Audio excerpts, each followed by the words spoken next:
have low vision, or have another print disability which makes reading, holding a book, or turning a page difficult or impossible. The content is copyrighted by the respective publishers. For more information, please visit us on the web at nfradioreading.org.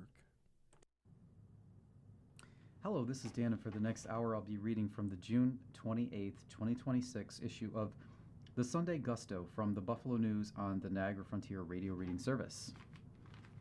And on the front cover, entitled So Far, So Good. Halfway into the year, these 10 shows are the standouts. Kelly Lawler, USA Today. It may feel like 2026 has just begun, or like it's already lasted a decade, but somehow, in some way, it's already half done. And for fans of TV, that means that there's already been a slew of great and not so great shows that have captured our hearts and minds so far this year. Here's a look at the 10 best shows of the year so far. While number 1 may not surprise you, hopefully there are a few wonderful shows for you to discover on the list. Number 1, The Pitt. It's almost a cliche to call HBO Max's medical drama sensation The Pitt the best show on TV. It has collected a wheelbarrow full of shiny awards, including 15 Emmys for 2025's first season. But in Season 2, which premiered back in January, The Pitt didn't miss a heartbeat. The new episodes somehow grew on the creative success of Season 1 with new characters, new emergencies, and new commentary on our very chaotic world. The show seems to be an unstoppable cultural phenomenon. If it continues like this, The Pitt will be the best show on television for as long as it airs. HBO Max. Number 2, Lord of the Flies. This new adaptation of the classic William Golding novel, a British production, is a moody, harrowing, and deeply upsetting experience. And yet, you can't look away from the story of a group of young boys stranded on a deserted island, losing all measure of civilization and decorum as the days pass. Perhaps the most affecting aspect of the series is how truly tiny the young actors are. It's one thing to read about children in peril, and quite another to see it in such a vivid color. The story is an absolute classic for a reason. Netflix. Number 3, Survivor 50. 26 years and 50 seasons into its run on CBS, the reality competition series that took the world by storm in 2000 is still kicking, and kicking up a storm of great TV. When Survivor premiered on CBS, there was nothing on TV like it. 16 people left on an island without any food, shelter, or creature comforts, voting one another out, but one by one until only a sole survivor remained, winning $1 million. The show has evolved over its long tenure, but its bombastic 50th season managed to both capture the spirit of the show's origins and honor its long legacy. Fan favorite players returned, twists were introduced, and the winner walked away with a whopping $2 million. It was a reminder that TV doesn't have to be brand new to be effective. Sometimes the old formulas work, and new generations can be lucky enough to discover them. CBS and Paramount Plus. Number 4, Beef. This is on Netflix. In 2023, Netflix's Beef, the story of a road rage incident that turns into a blood feud between two strangers, was a surprise hit.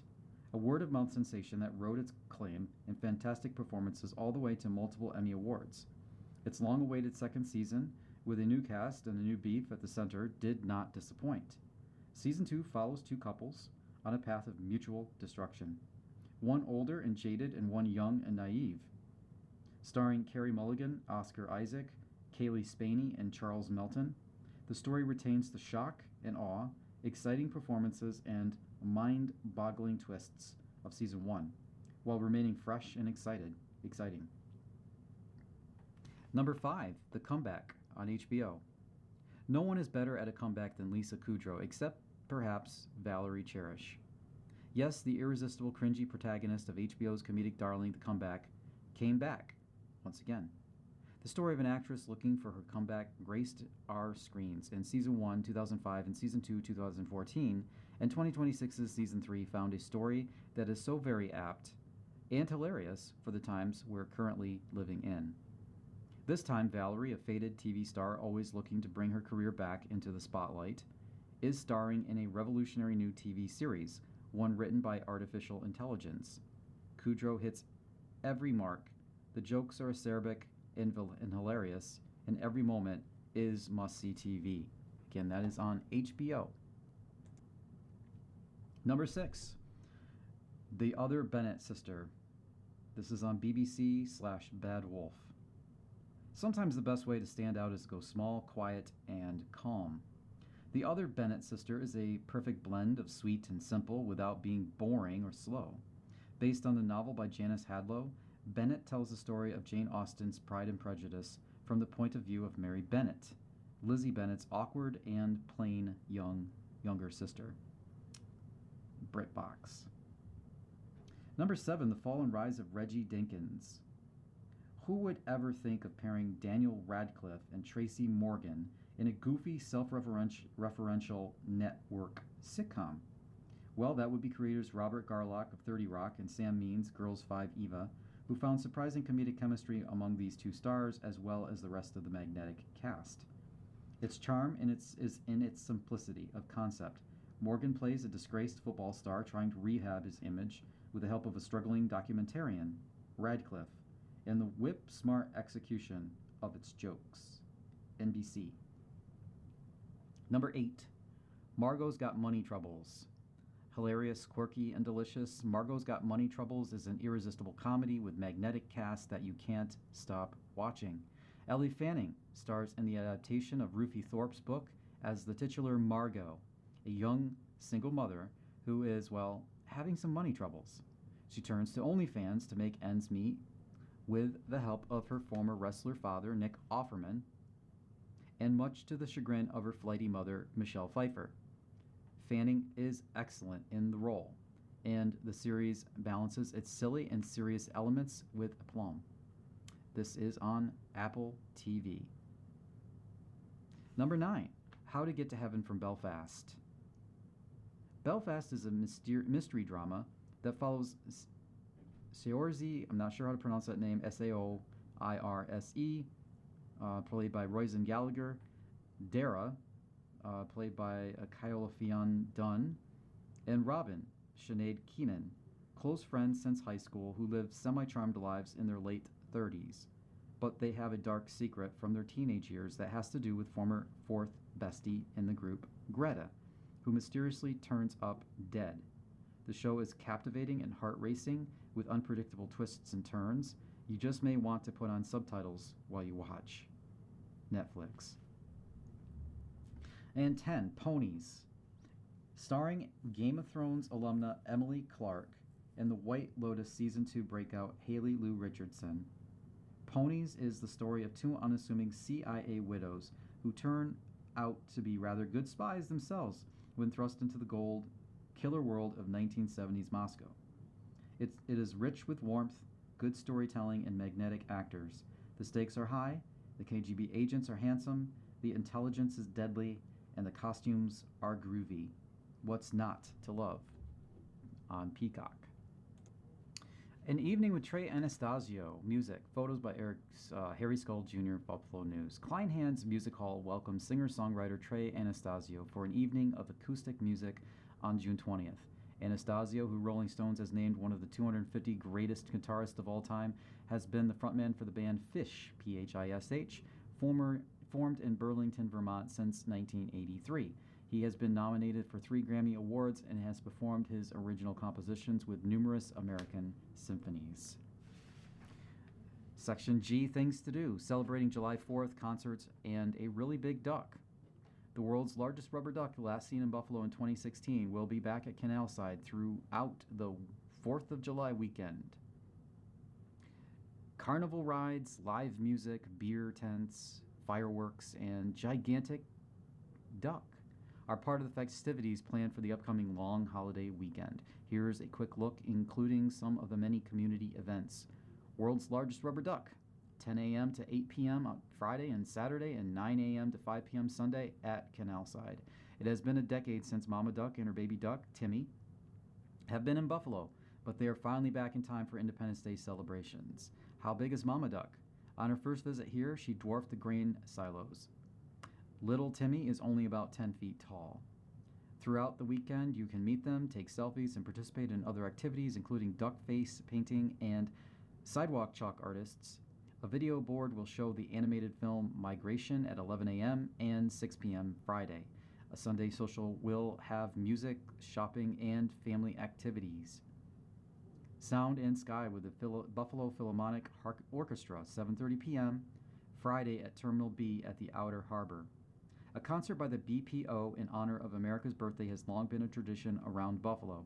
This year, the concert will be held at the Outer Harbor, with Joanne Falletta leading the orchestra in a program of patriotic music including the Star-Spangled Banner, America the Beautiful, and an Armed Forces Salute. Cami Clune will join the BPO to sing such songs as Somewhere Over the Rainbow, America the Beautiful, and This Land Is Your Land. Fireworks start at about 9:15 p.m. It's a free performance, but you must get your tickets online at tixr.com. You can bring a folding chair. Great Blue Heron Music Festival, Thursday through Sunday at the Heron Farm Event Center, 2361 Waits Corners Road, Sherman. Since 1992, this outdoor music festival has been a family-friendly summer staple in nearby Sherman, about 76 miles from Buffalo, where it fills the long holiday weekend with music, arts, and craft vendors, kids' activities, healing arts workshops, late-night drum circles, and open mics. 4 stages will have nearly 50 musical acts throughout the weekend, including The Dip, Donna the Buffalo, Moon Tricks, Hot Like Mars, Daniel Rodriguez, Giant Panda Gorilla Dub Squad, and Surfing for Daisy. The event is held at a 400-acre location with hiking trails, a swimming pond with lifeguard, and camping facilities. New this year is a bathhouse with 4 private shower units, sinks, flushing toilets, and an outdoor sink station. Learn more at greatblueheron.com. Community events Thursday, Town of Tonawanda. The American Legion Band performs from 7 p.m. to 9 p.m. at Kenny Park at 2000 Colvin Boulevard. Fireworks are at 9:30 p.m. Friday, Cheektowaga Freedom Fest starts at 5:30 p.m. at Cheektowaga Town Park at 2600 Harlem Road with live music, food trucks, beer tent, and fireworks. East Aurora. Family activities start with Kids Frothy Foamy Foam at 1:30 p.m. Friday near Griggs Place. The parade is at 6:30 p.m., followed by music and a magic show at the Rotary Bandstand. Fireworks are at about 10 p.m. at Hamlin Park. Saturday, Boston, performance by the Town Band at 8 p.m. in the Boston Lions Shelter, followed by fireworks. Grand Island on Saturday, fireworks at 9 p.m. at Niagara Amusement Park and Splash World, 2400 Grand Island Boulevard. Lewiston on Saturday, music by Reflector at 7 p.m. in Academy Park, followed by fireworks at dusk. Orchard Park, parade at 8 p.m. along East Quaker Street. Fireworks at 9 p.m. at Green Lake and Yates Park. Multiple days. Clarence. Carnival is Friday through Sunday at the Great Pumpkin Farm at 11199 Main Street, Clarence Center. Midway rides, face painting, balloon art, and carnival food. Fireworks are at 9 p.m. Sunday. Admission is free. Wristbands and tickets for Midway rides can be bought at the gate. Hours are 4 to 9 p.m. Friday and noon to 9 p.m. Saturday and Sunday. GreatPumpkinFarm.com. Lancaster, Thursday, Friday, and Saturday in Cayuga Creek Park, West Main Street, Lancaster. Carnival rides, live music, entertainment, kids' activities, and games. Carnival hours are 4 to 10 p.m. Thursday and Friday. On Saturday, events start with a flag-raising ceremony at 7:30 a.m. at Fireman's Park with a parade at noon, the carnival from noon to 10 p.m., and fireworks at 10 p.m. Lockport. Holiday events are planned Friday through Sunday. Parade starts at 6 p.m. Friday down Locust Street. All-day party on Saturday has music, car show, dunk tank, and other family activities from 11 a.m. to 10 p.m. at Wide Waters Grill, 767 Market Street. Rock the Locks is from 5 to 10 p.m. Sunday on Canal Street, Pine Street Bridge with music, food trucks, vendors, painting, and fireworks. Niagara Falls.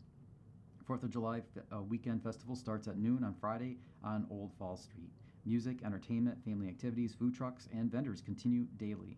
Festival hours are noon to 10 p.m. Friday and Saturday, noon to 6 p.m. on Sunday. Fireworks are at 10 p.m. Friday and nightly after that at Niagara Falls State Park. Olcott. On Friday, Olcott hosts a fireworks concert with music by Easy Street Big Band from 7 to 9 p.m. in Gazebo Park, followed by fireworks at 10 p.m. Wear red, white, and blue to march in a parade at noon on Saturday. A concert follows from 2 to 4 p.m. The Olcott Beach Carousel Park, 5979 Main Street, has extended hours from noon to 8 p.m. Friday and noon to 6 p.m. Saturday. Rides are only 25 cents. Visit olcott-newfane.com. Quick calendar, Kenmore Porch Fest, 11 a.m. today through the village of Kenmore. America 250 Armed Forces Salute with the 42nd Army Band, 7 p.m. Monday in the Academy Park, 851 Center Street, Lewiston. Barry Manilow, 7 p.m. Tuesday at KeyBank Center. The Goonies, 1 p.m. Wednesday at the Rivera Theater, 67 Webster Street, Free Family Film Series. Letter to Elise does Goo Goo Dolls, 5 p.m. Wednesday as part of Live at Larkin in Larkinville. You are listening to a reading of articles and features from the Sunday Gusto from the Buffalo News on the Niagara Frontier Radio Reading Service. And reading from an advertisement on the bottom half of this same page, Western New York Riviera Theater, Red, White, and Blue Sale, June 29th through July 12th. Discounted tickets to these shows. Montgomery Gentry featuring Eddie Montgomery with special guest Jeffrey Steele, August 6th, 7:30 p.m., $39. Sugar Hill Gang and the Furious Five, Hip Hop Legends Live in Concert, August 8th at 7:30 p.m., $29. Dire Straits Legacy, August 15th at 7:30 p.m., $29. Mike Del Guidice, October 3rd, 7:30 p.m., $25. Scan this QR code to browse our entire event lineup. Purchase tickets online at rivieratheater.org. That's RIVIERATHEATREE.org. No codes required. Prior sales are excluded. Box office 716-692-2413, 67 Webster Street, North Tonawanda, New York 14120. Taste. Micro activities help restore the vibe downtown, by Francesca Bond. The last time the world's largest rubber duck, also known as Mama Duck or the even cuter Rubber Ducky, came to downtown Buffalo, the city was different. It was 2016. Downtown's renaissance was in a more hopeful stage. No one could have ever predicted what the next decade would bring and how a pandemic would maim downtown's momentum. But it's summer now. Summer has always been a time for us to shine. In addition to all the usual seasons to come downtown during the summer, dining, festivals, baseball games, concerts, clubbing, and the waterfront, the calendar is filling up with more spontaneous events like outdoor music and late-night World Cup parties. These are the micro activities. They're the kinds of events that fall between festivals and entirely unscripted activities like meeting for drinks. They're also the sort of events that Mayor Sean Ryan requested happen 365 days a year to revitalize downtown. We've lost a lot of the vibe downtown, and we would like to see that restored, Ryan said in April. The following events are vibe restorers. Mark your calendar. The free weekly outdoor concert at Fountain Plaza, Thursday in Maine, is back. See a live band in a lively but not too crowded setting from 5 to 8 p.m. every Thursday through July 30th. When it's not being used for a concert or has an ice rink later in the year, then Fountain Plaza's Rotary Rink will become 2 pickleball courts beginning in early July. In fact, you could see a free outdoor concert practically every day of the week this summer. These aren't downtown, but it's hard to resist free admission and good vibes, so here's a quick detour. Ralph Wilson Park is starting a new free weekly concert series on Mondays from July 6th to August 17th. Bidwell Parkway's free outdoor music series is on Tuesdays through August 11th. Larkin Square's free outdoor concert series returns every Wednesday evening through August 26th. The Buffalo AKG's Summer Jazz Series, played at the bottom of the Grand Steps facing Hoyt Lake, returns every Sunday between July 12th and August 9th. Back downtown, Jazz Buffalo and Ellicott Street's Tapo Restaurant are hosting an outdoor Summer of Jazz series from 4 to 7 p.m., July 12th, July 26th, August 9th, and August 23rd.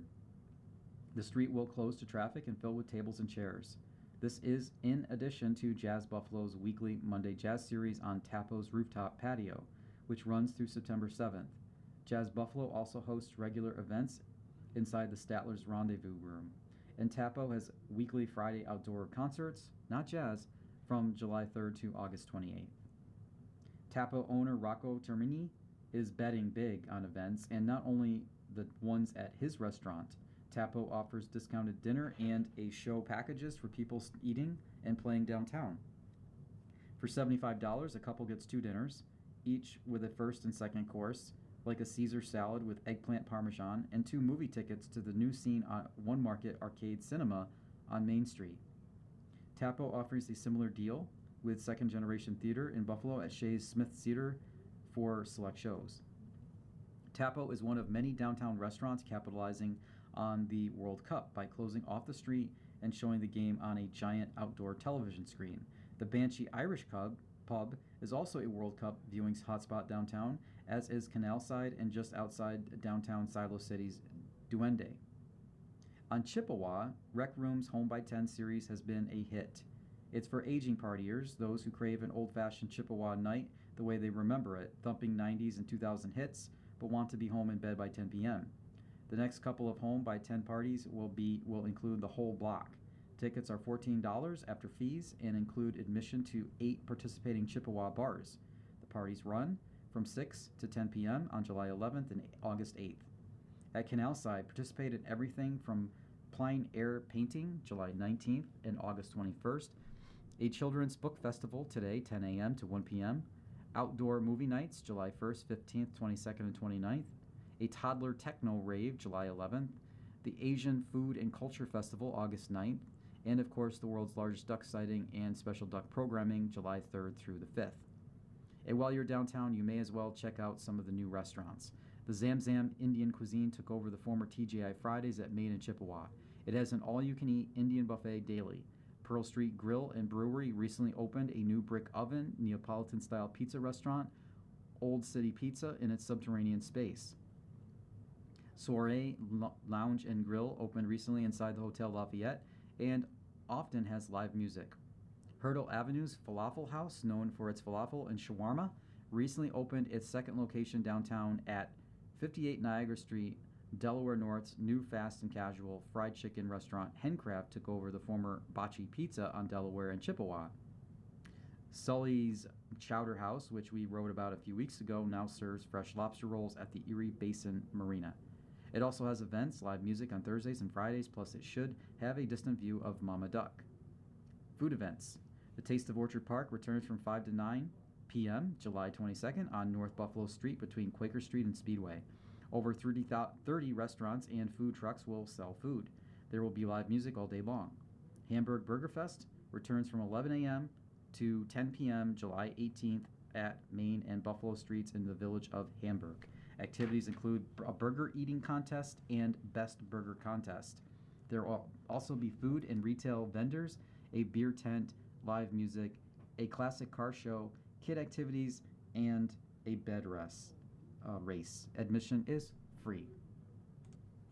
And looking at some food, seriously simple, pure nostalgia. Cheese puffs are best served right out of the oven. This vintage cheese puff recipe is worth reviving for today's gatherings. Diane Rawson Worthington, Tribune Content Agency. As I write my 1000th column, and I'm reminded of the most wonderful bites and tastes I've experienced, this recipe for gougères is the perfect one to celebrate, and it was included in a fun new book, Retro Recipes by Bobby Hicks, that landed on my desk recently.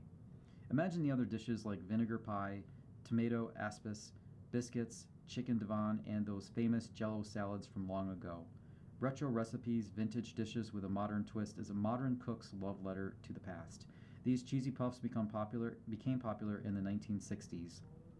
They are made from choux pastry, combined with shredded nutty Gruyere cheese, piped out on a baking sheet, and baked until they become golden brown, puffy gems of deliciousness. I've served these as we sip cocktails or even as a surprise as we begin the meal. They are so good. Try to time these coming out of the oven as your guests arrive so the puffs can be served hot. I've simplified the recipe to make it easy to follow. While most versions use a wire whisk to combine the ingredients, I find an electric hand mixer works better because it blends the dough more smoothly. Give these a try when you have time to practice your pastry skills and watch your guests delight in these airy cheese puffs. So these gougères, or cheese puffs, yields about 2 dozen.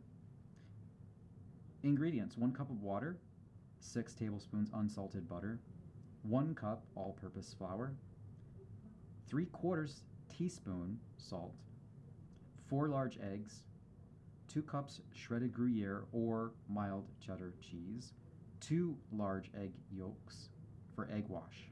Directions: preheat the oven to 425 Fahrenheit with a rack in the middle position. Place parchment paper on 2 sheet pans. In a medium saucepan, heat the water and butter over medium heat until the butter is melted. Add the flour and salt and cook, stirring with a spatula until dough forms and a skin begins to appear on the bottom of the pot. Remove from the heat and allow to cool for a couple of minutes. Use an electric mixer, beat in the eggs one at a time, mixing well after each addition. The batter may look separated at first, but continue mixing until smooth before adding each egg. Mix in the cheese until completely blended. Spoon or pipe the dough onto the parchment-lined sheet pans in 1 1/2 inch rounds, spacing them 2 to 3 inches apart. Don't stress if you don't have a pastry bag. Use a tablespoon or a small scooper instead. Beat the egg yolks to make an egg wash, then brush it over the puffs' tops and sides. Bake puffs for about 25 minutes or until golden brown. Let cool for about 15 minutes to crisp slightly, then serve warm. Recipe notes: once completely cooled, you can store the gougères in an airtight container at room temperature for up to 2 days, or refrigerate for up to 5 days. Warm them back up in a 350-degree oven for 5 to 10 minutes before serving. This is from Retro Recipes, Vintage Dishes with a Modern Twist by Bobby Hicks. Diane Rawson Worthington is an authority on New American cooking. She is the author of 18 cookbooks, including Seriously Simple Parties, and a James Beard award-winning radio show host. You can contact her at www.seriouslysimple.com. Continuing on with taste on the next page, there's a big picture of, it looks like a salad with steak in it. This flavorful salad will be a worthy addition to your summer repertoire. Raise the stakes. Adam Dolge, Eating Well. A bright lemon, garlic, and tarragon vinaigrette coats the salad topped with grilled steak. Since the grill is already fired up, throw on some bread to make homemade croutons for a satisfying crunch. Eating Well is a magazine and website devoted to healthy eating as a way of life. Online at www.eatingwell.com. Garlicky grilled steak and kale salad. Serves 4.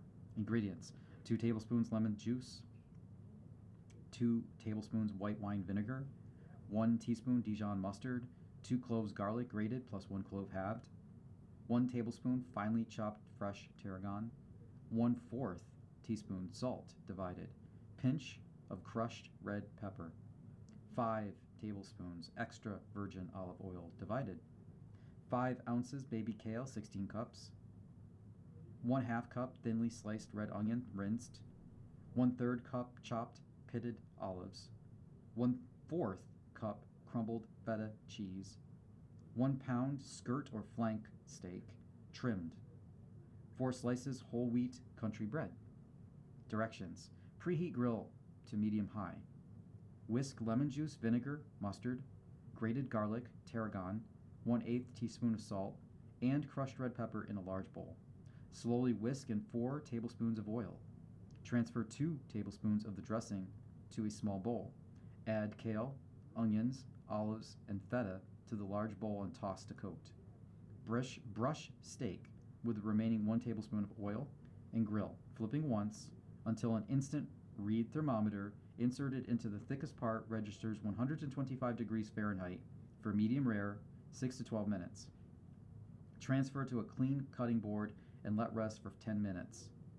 Grill bread until golden brown, 45 to 60 seconds per side. Rub halved garlic clove on both sides of the bread. Coarsely chop the bread. Add the croutons to the salad and toss to coat. Then thinly slice the steak against the grain and sprinkle with the remaining 1/8 teaspoon of salt. Top the salad with steak and drizzle with the reserved 2 tablespoons of dressing. Nutrition per serving: 470 calories, 32 grams total fat, 8 grams saturated fat, 82 milligrams cholesterol, 14 grams of carbohydrates, 4 grams of fiber, 2 grams total sugars, 30 grams protein, 695 milligrams of sodium, 804 milligrams of potassium, 309 milligrams phosphorus, 4 milligrams iron, 24 mcg folate, 300 mg calcium, 2409 IU vitamin A, 19 mg vitamin C, and 2 IU vitamin D. You are listening to a reading of articles and features from the Sunday Gusto from the Buffalo News on the Niagara Frontier Radio Reading Service. Books. Seasons Readings. Claire Mulroy, USA Today. This summer's forecast is in. Clear skies and good books from here on out. As you pack those travel bags, don't forget a captivating new read with your sunscreen and snacks. From poolside family dramas to atmospheric thrillers, steamy romances, and true crime investigations, here are the books we're most excited for this summer. Whistler by Ann Patchett. In acclaimed author Patchett's latest, 53-year-old Daphne has a chance run-in with her former stepfather, who was in her life only for a brief, impactful year when she was 9. She hasn't seen him since a fateful event that changed both their lives, and she has no plans to let him go again. Puck by Samantha Allen. In this Midsummer Night's Dream-inspired novel, a non-binary reality dating TV show producer brings their talent for orchestrating plot twists into their personal life. During a week of wedding festivities, can Puck meddle and interfere with two couples they believe are totally wrong for each other? Out now. Land by Maggie O'Farrell. This historical novel from the author of Hamnet follows a man and his son as they attempt to map the entirety of Ireland in 1865, just after the Great Hunger. But after an unsettling encounter, Tomas's life and work will never be the same. Out now. A Sublimation by Isabel J. Kim. In the vein of Severance, this thriller imagines a world where immigration creates duplicate bodies called instances, where one copy lives in a new country and one remains in the old. When Soyoung Rose returns to Korea for a funeral, she realizes her instance has planned to steal her body in life. This is out now. The Open Era by Edward Schmidt. If you love challengers or heated rivalry, check out this debut queer sports romance novel. The Opera Era is about tennis player Austin Hardy, the first openly gay man to compete in a Grand Slam. As if managing the spotlight wasn't enough, Austin's trips right in front of Diego Cruz, his attractive flirty rival. Out now. Pool House by Mary H.K. Choi. Pool House is a story of mothers and daughters, specifically a Hollywood star named Moon and her daughter Stevie, who can't wait to get out of her shadow. The pair is forced to live in their pool house while renting out their house, and the tension only increases when Moon's lover dies and Stevie's crush arrives for the funeral. Out now. Yahoo Boys by Carlos Barragan. A New York Times reporter investigates romance scammers in Nigeria in the Yahoo Boys. Barragan originally set out to find the man who scammed his mother by posing as a handsome American soldier, but now interrogates 4 of these young men, illuminating their psychological tactics, economic hardships, and moral dilemmas. Out now. The Missed Connection by Tia Williams. The author behind 7 Days in June returns with a summer love story about a casting agent who can find a perfect fit for every role except for her romantic partner. But after a flight to Paris, she'll embark on an unexpected journey to find her attractive seatmate. This is out now. It Could Have Been Her by Lisa Jewell. Ain't no twist like a Lisa Jewell twist. In It Could Have Been Her, a woman finds a dog belonging to a missing teenager. But upon returning the dog, she realizes the address is for a house that played a dark role in her past. This is out now. The Shampoo Effect by Jenny Jackson. In The Shampoo Effect, a newcomer arrives in a coastal Massachusetts town and falls into an established group who have been haunting local joints since there were kids. A budding romance, an unexpected pregnancy, and exposed secrets shakes up the small town status quo. This is coming out June 30th. Crash Into Me by Robin Nee Lee. This is Lee's first novel since her best-selling The Idea of You in 2017. Crash Into Me follows Cecilia, a wife and mother and artist grappling with her identity in a glitzy, toxic Los Angeles. But when she has a chance reunion with the model she first met 20 years ago, their new and intense entanglement might finally give her some clarity. This comes out July 7th. Famous Men by Julie Bunton. In Famous Men, a young woman flees her small Michigan town to follow the famous writer in New York she believes might be her father. There she swept into an all-consuming relationship that comes with a dizzying social scene among writers, financial security, and a potential career of her own, at a cost. This comes out July 14th. Cool Machine by Colson Whitehead. The third and final book of Whitehead's Harlem trilogy follows furniture salesman Ray Carney and his partner in crime, Pepper, entangled with criminal masterminds and scheming to save loved ones in the streets of 1980s New York. Coming out July 21st. Under the Falls by Richard Russo. In Under the Falls, the frontman of a famous band returns to Stone Mountain, the hometown he left 18 years ago, without looking back. Back in the place he endured an abusive childhood, he's faced with a former lover, an old friend, and a tragedy that'll upend all their lives. This arrives August 11th. Big Little Truths by Leanne Mority. Learn what the women of Big Little Lies are up to 10 years down the line in this sequel. Little Big Truths follows the now high school age children of Madeline, Celeste, Jane, Renata, and Bonnie after the principal receives a severed finger in the mail. This comes out August 25th. What to watch? Sunday, June 28th, 2026. All times Eastern. Start times can vary based on cable satellite provider. Confirm times on your on-screen guide. NASCAR Cup Series, Toyota / Save Mart 350, TNT and True TV, 3:30 p.m. live. TNT Sports opens its NASCAR Cup Series schedule with the Toyota Save Mart 350 at Sonoma Raceway in California. It's the starting race of this year's NASCAR In-Season Challenge, a 32-driver, 5-race tournament with the winner earning $1 million prizes following the Brickyard 400 on July 26th. Collector's Call, MeTV, 6:30 p.m. Host Lisa Welkel heads to Malta, Illinois to meet Josh Holbrook, who runs a pizza parlor in a former elementary school, which also houses his exhaustive collection of vintage pop culture artifacts and memorabilia. Kate Martin is along to appraise Josh's collection, including wax museum figures of Laverne and Shirley and Archie and Edith, plus life-size Simpsons figures aboard an actual McDonald's Playland train, and an Ultimate Warrior figurine that might or might not be worth a small fortune. BET Awards, BET, 8 p.m. live. Actor and comedian Drewski hosts this year's celebration of Black culture live from the Peacock Theater in Los Angeles. For 25 years, the BET Awards have recognized artists, creators, and leaders across music, television, film, sports, and more, delivering iconic performances, unforgettable tributes, and moments that resonate far beyond the stage. Patience, PBS, 8 p.m. In the new episode, The Magpie, a businessman is shot in a packed boardroom, and a dead magpie points the investigation into the world of magic. Can Patience, Ella, Maisie, Purvis, neurodivergent mind see what others miss? From MGM Plus, 9 p.m. Season finale. Season 4 of the paranormal thriller about the mystery of a nightmarish town that traps all those who enter wraps up. Harold Perrineau, Catalina Cedino Marino, and Hannah Cherami star. The series will return for a 5th and final season. Grantchester, PBS, 9 p.m. Alfie Rishi Nair finds himself adrift until a mysterious case forces him back to work in this new episode. Catch a Classic, Humphrey Bogart Icon-a-thon, movies beginning at 3:35 p.m. Named the greatest male film star of all time by the American Film Institute, Humphrey Bogart is best known for being the tough guy with a soft spot, a classic world-weary, cynical anti-hero. The 5 movies in today's Bogart tribute show his versatility in the world of film noir, from playing a hard-boiled loner to a romantic with a bruised heart.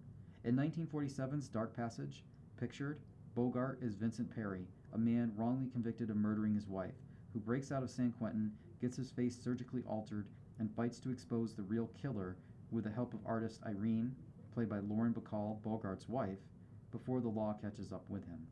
Bogart and Bacall star together again in 1948's Key Largo, where Bogart is a burned-out war veteran who stops at a Key Largo hotel to honor a dead comrade, only to find himself held hostage by a vicious gangster with a hurricane bearing down.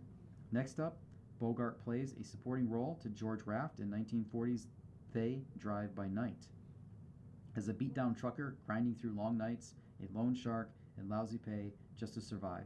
Rounding out the evening are the 1945 film noir Conflict, co-starring Alexis Smith and the 1953 adventure comedy Beat the Devil, which flips Bogart's usual tough guy persona on its head in a self-mocking performance. Movies You'll Love. Encino Man, 1992 comedy, Sean Astin, Brendan Fraser, CMT, 6 p.m. Mulan, 1998, children, Ming-Na Wen, Eddie Murphy, Freeform, 6:10 p.m. The Running Man, 2025, action, Glenn Powell, William H. Macy, MGM, 6:45 p.m. Beetlejuice, 2024, comedy, Michael Keaton, Winona Ryder, TNT, 7 p.m.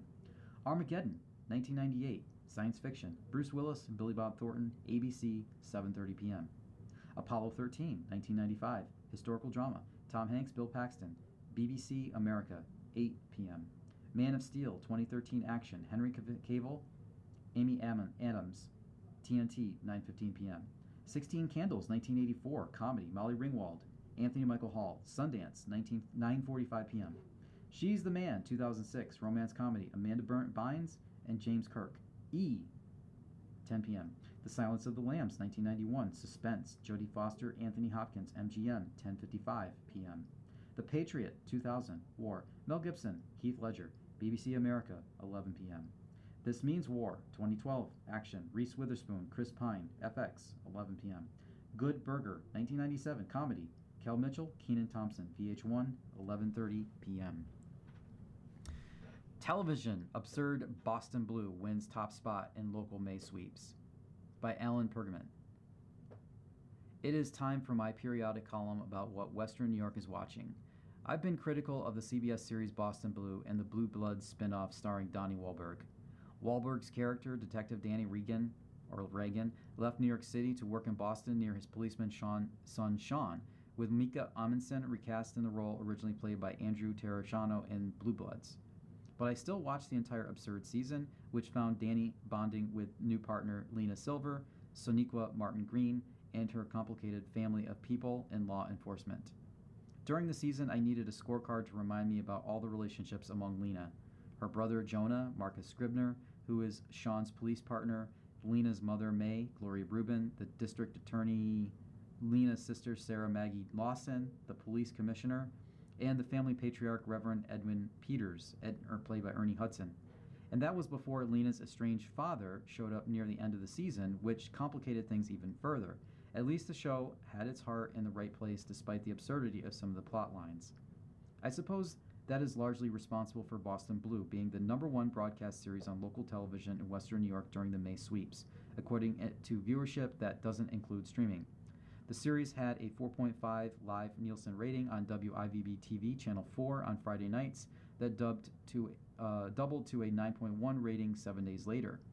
NBC's long-running Chicago Fire was second with 5.1 live rating on WGRZ-TV Channel 2 that grew to an 8.67 days later. A reading point in Western New York is equivalent to 6,370 households.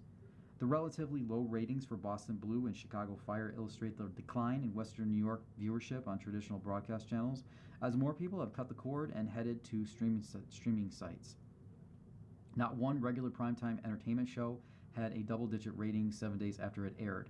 In addition, not one primetime show had a live rating as high as 6 on local network affiliate. Here is the top 10 with the live and 7 days later viewership in parentheses. Boston Blue, 4.5, then 9.1. Chicago Fire, 5.1, then 8.6. Chicago PD, number 3, 4.4, then 8.4. Number 4 is FBI, 5.1, then 8.4. Number 5 is Tracker at first 5.3, then 8.1. Number 6 was Sheriff County, 5.0, then 8.1. 7, Fire Country, 4.4, then 8.0. Number 8, George and Mandy's First Marriage, 5.4 first, then 7.8. Number 9, Chicago Med, 4.9, then 7.2. 10, Marshalls, 5.1 at first, then 7.2. Some things to note. By comparison, the Buffalo Sabres were a huge TV hit on cable during their playoff run that ended May 18th. Their Sabres 7-game series against the Montreal Canadiens in the second round of the Stanley Cup playoffs averaged a 19.5 rating locally on ESPN and TNT. Only Game 6 was carried on a network affiliate, WKBW-TV Channel 7. As I've explained before, the local ratings for Sabres games likely are underreported because the number of cord cutters who stream the games aren't initially counted. 60 Minutes, the venerable CBS News magazine that usually is in the top 10, fell out of the top 20 overall. It was number 3 with a 5.2 live rating, but it grew to only 5.5 7 days later. The controversy surrounding reported interference by editor-in-chief Barry Weiss in stories surely haven't helped its reputation or its ratings. Marshals, the Yellowstone spin-off starring Luke Grimes as Casey Dutton, is the only new series to make the top 10. It has been renewed for a second season. Survivor, the granddaddy of reality series, still does well. It had a 4.4 live rating that grew to 6.4 7 days later. The Neighborhood, which CBS canceled after 8 seasons, still does well here. It had a 4.9 live rating that grew to 6.1.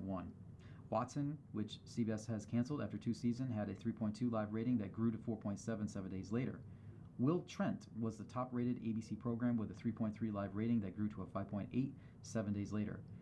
It isn't on the fall schedule, but it is set to return in 2027. The ageless Grey's Anatomy had a 1.9 live rating that tripled to a 5.2 rating 7 days later. It is returning for a 23rd season on ABC. The highest-rated episode of the new series, R.J. Decker, which ABC renewed, only had a 1.0 live rating that grew to a 2.4 7 days later. NBC's Ageless Law and Order had a 2.8 rating that grew to a 4.3 7 days later. That's a decent rating at 8 p.m. Thursday. The series moved to 10 p.m. Thursday next fall for its 26th season. You are listening to a reading of articles and features from the Sunday Gusto from the Buffalo News on Niagara Frontier Radio Reading Service. On Gardening, Heavenly Hosta, Norman Winter, Tribune News Service. As a card-carrying member of the Sons of Republic of Texas, I couldn't wait to get my hands on the Shadowland Giant Lone Star Hosta. Shadowland Giant Lone Star has winter written all over it. It is large and has thick leaves. When 12 straight days of rain brought out a rainforest of slugs and other forest floor creatures, the bane of hosta growers everywhere, it didn't load up with holes but simply got more beautiful. I never knew my treasured site on a gentle hill was going to qualify to become the poster photo for the word Shadowlands. As I stopped pruning and allowing the tree canopies to develop, sunlight disappeared down below. I was going to become a shade gardener. Before I go into the Shadowland Giant Lone Star attributes and combinations, I feel I must apologize to the ardent hosta lovers. Back in my younger days of my horticultural career, I would join in a comedy club of sorts, showing photos of gardens with uncountable numbers of metal tags sticking out of the soil. We joked about it being a hosta cemetery and such. Of course, in reality, those tags were like a map telling the gardener, beware of planting here. There is a dormant hosta. It also was an invaluable way to know that what variety is growing there. I'm just into this passion 30-plus hostas deep, so please accept my heartfelt apology and let the fun begin. Also, tell me where you get your little metal tags. Shadowland Giant Lone Star Hosta, the star of this column, is, as the tag suggests, a large variety. It may reach 28 inches tall, with a phenomenal spread potential of 52 inches. The tag further states that the color is a medium green with a vivid gold margin. It's that margin that opens the door for exciting color combinations. I have paired mine with Color Blaze Mini-Me Chartreuse, Couleus, and other Shadowland hostas like Coast to Coat and Echo the Sun, which have chartreuse-colored foliage. In the foreground, mixed with the Giant Lone Star Hosta, I have planted Safrano and Patience. I've selected red, oranges, and salmon colors, but truthfully, any color will work. If I can find them, I will add some violet shades to the mix. No matter which way you look, you will also see various shades of blue in the background, coming from the blooms of hydrangeas. Also in the mix are azaleas, in which case I'm hoping for reblooming to sync with hydrangeas and hostas. Regardless, I am having the time of my life. So, living in a Georgia forest with hydrangeas, azaleas, and hostas live in harmony tells you my soil is doggone good. You may be living where soil is more challenging with pH and fertility.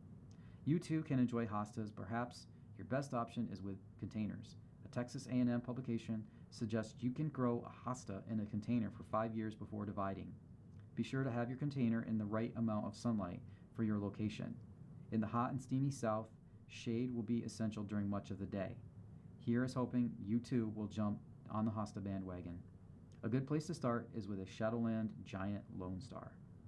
Norman Winter is a horticulturalist garden speaker and author of Tough as Nails Flowers for the South and Captivating Combinations, Color and Style in the Garden. Tips for keeping your kitchens free of pests. Dear Heloise, I keep a clean house, but I still have an ant and roach problem. What will help me stop attracting these filthy pests? I've used commercial companies that come in and sort of bomb the house with mist of chemicals. I hate the smell that lingered for weeks and the expense that was nightmarish. Can you offer some advice to keep these bugs out of my house? You always know what to do, and I appreciate all of your hints. Leilani M. in Oahu, Hawaii. Leilani, having lived in Hawaii, I know how difficult it is to completely seal off a home from ants and roaches. Here are some things that you can try to keep these pests away. Take everything out of your cupboards and pantry and destroy every box or bag that has a visible infestation of insects. You can't eat food once insects are living in it and spreading their eggs, so toss it out. Scrub the shelves with hot sudsy water. Pay close attention to any cracks, crevices, and undersides of shelves. Spray the empty shelves with insecticide and let them dry. Usually it only takes a few minutes. Be sure to spray any cracks or crevices that might be present.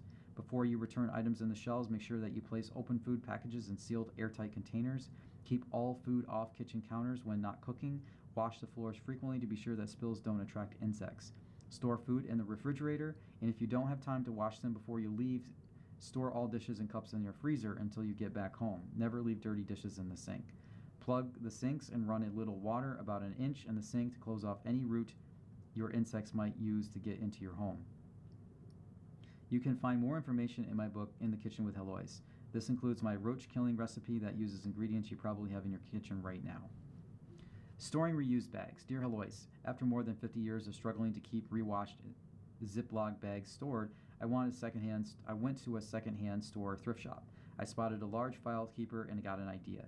It could work for the bags. Now I've got one place to put them instead of them being scattered here and there. I tossed out unusable ones after cutting them up. I hope this helps others. Mrs. T via email. Sticky situations. Dear Heloise, I am a big crafter and frequently get glue where I don't want it. I've found a quick and easy way to remove the stickiness. Baby powder. I keep a small container filled with baby powder and a small bristle brush by my crafting table. Whenever glue gets where it shouldn't be, I dip the brush in the baby powder, just a small dab will do, and brush it over the glue. Ta-da, the stickiness is gone. This also works well on tape residue, plus it smells great. Lori B. in Northridge, California. Okay, looking at today in history, June 28th.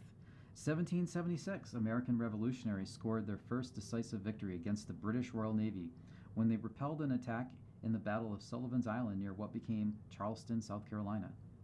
In 1839, Joseph Klink, believed to be born Sengbi P., the son of a village leader in the Mende region of what's now Sierra Leone, was kidnapped and sold into slavery in Cuba along with several other Africans. Cinque and his companions later carried out the famous successful revolt upon the slave ship Amistad. 1894, President Grover Cleveland signed legislation that made Labor Day a national holiday to be celebrated on the first Monday in September. 1902, Congress approved a bill that authorized a $40 million purchase of a project started but abandoned by France on Colombian land to build the Panama Canal linking the Atlantic and the Pacific Oceans. 1969, New York police executing a search warrant raided an LGBTQ+ bar called the Stonewall Inn, and some of the patrons resisted as officers continued interrogating them and bar employees. In 2016, President Barack Obama declared the Greenwich Village Bar a national monument. 2004, U.S.-led control of Iraq ended when the coalition passed power to the interim government there. And continuing with history, but looking ahead to Monday, June 29th, what happened on that day? In 1776, citing the detestable and insupportable tyranny of British rule under King George III, the Virginia Convention adopted the first constitution of the independent Commonwealth of Virginia. 1889, Chicago became the largest U.S. city in area and second largest by population after voters approved annexation measers.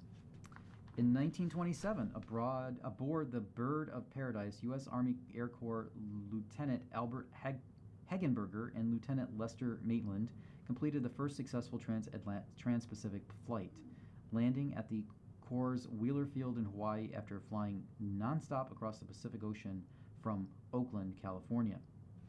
1956, the U.S. interstate system was created when President Dwight D. Eisenhower signed into law the National Interstate and Defense Highway Act, which allowed for the highway user tax hikes to fund expansion and improvements.